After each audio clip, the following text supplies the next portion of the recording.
Hi guys. In this video we're going to be continuing with the Gauss-Markov theorem. So like I said in the previous video, the acronym that you should remember for the Gauss-Markov theorem is BLUE, which is blue. In the last video we had looked at the linearity in parameters. In this video we're going to be looking at the unbiasedness of the parameters. So recall that the unbiasedness of any statistic is simply in expectation the statistic being equal, or rather the estimate of the statistic being equal to the true population parameter. So expectation of theta hat equal to theta means that you can call theta hat unbiased, an unbiased estimator of theta, right? Alright, so now we would like to prove that the B1 and the B2 or the beta hats that we have calculated using the OLS estimation process are in fact unbiased, and which means that we would like to prove that expectation of B1 is beta 1 and expectation of B2 equals beta 2. So how do we do that? Let's see. Now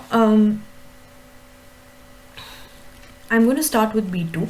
So B2 is given by summation I xi minus x bar into yi minus y bar over summation I xi minus x bar squared. Now I have a small trick to share at this stage, okay? And this is true for all places in which you may be expected to calculate unbiasedness or variance, etc, etc. The point is, once you have written the expression for B2, or once you've written the expression for the slope parameter, the next step, or the natural next step I should say, for any of these questions, whatever you might be getting asked, is to substitute what you know. And what you know is the population regression function, okay? Given that you know the population regression function, the next step kind of automatically assumes that you would be able to substitute the population regression function sort of back into this, open it up, and then see, take expectation, etc, etc, and kind of do your thing. But the first step, and the one I'm guessing carrying a lot of marks would be to be able to substitute what you know, so that your approach is confirmed. So anytime you get a question, and the reason I'm saying and that the reason that I'm reiterating this so many times is because a lot of times what they will do is give you a different kind of estimator and ask you whether that is an unbiased estimator of beta 2 hat or beta 2, sorry, not beta 2 hat. So in that case, what you need to know is how to be able to proceed in the question, right? Which can only be done if you're able to substitute what you know back into what you don't. All right. Okay. So, all right. Now I know, and I proved this in the previous video as well, and I hope you also know this by now, that I can write B2 as summation I xi minus x bar, sorry, into yi over summation I xi minus x bar squared. Okay, I would simply open this up, and then it's one of the terms would cancel out because sum of deviation from the mean. Okay, so now that you have this, let me substitute yi back into this. So I have summation I xi minus x bar into beta 1 plus beta 2 xi plus ui over summation I xi minus x bar squared. Okay. So I'm simply going to open this up, and I'm going to say beta 1 summation I xi minus x bar plus beta 2 summation I xi minus x bar into xi plus summation I xi minus x bar ui, okay, over summation I xi minus x bar whole square. So this is going to be equal to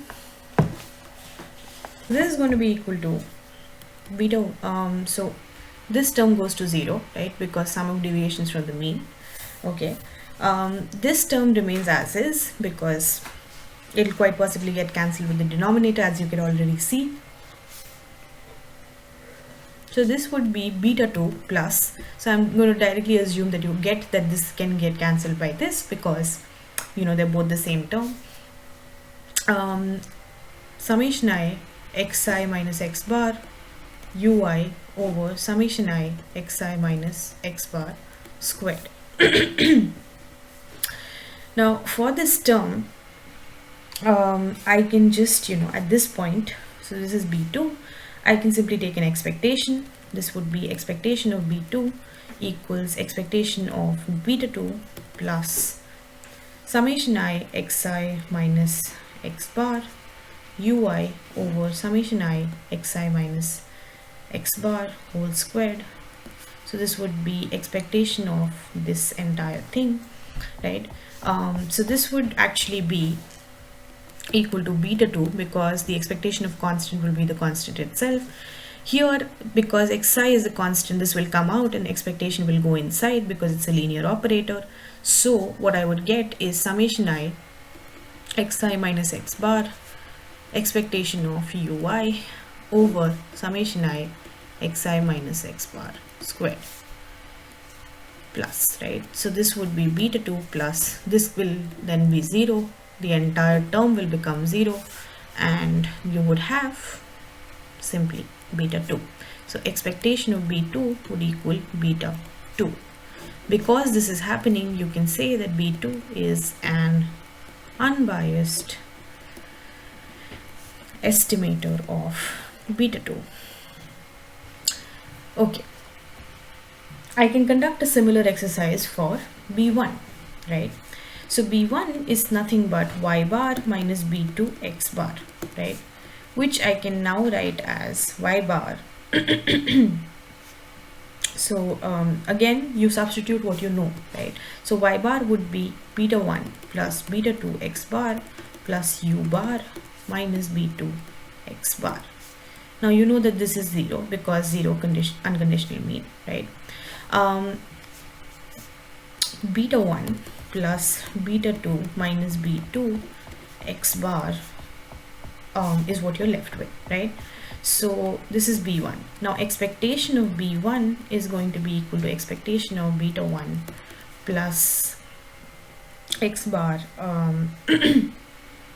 into expectation of beta 2 minus b2, right? So minus expectation of b2, right? So this is going to be equal to expectation of b1, which is just beta 1, which is just beta 1 plus x bar. Expectation of beta 2 is going to be beta 2 itself. Expectation of b2 on the other hand is going to be, as you just calculated, beta 2, right? So this would be beta 2 minus beta 2. This goes to 0 and you're only left with this. So you've proved successfully that expectation of b1 is in fact equal to beta 1 and expectation of b2 is in fact equal to beta 2, and therefore they're both unbiased estimators of their respective parameters. Alright, so that's it for this video. In the next video, I'm going to be talking about the variances of b1 and b2, and then we'll talk about the efficiency aspects. Okay, thank you.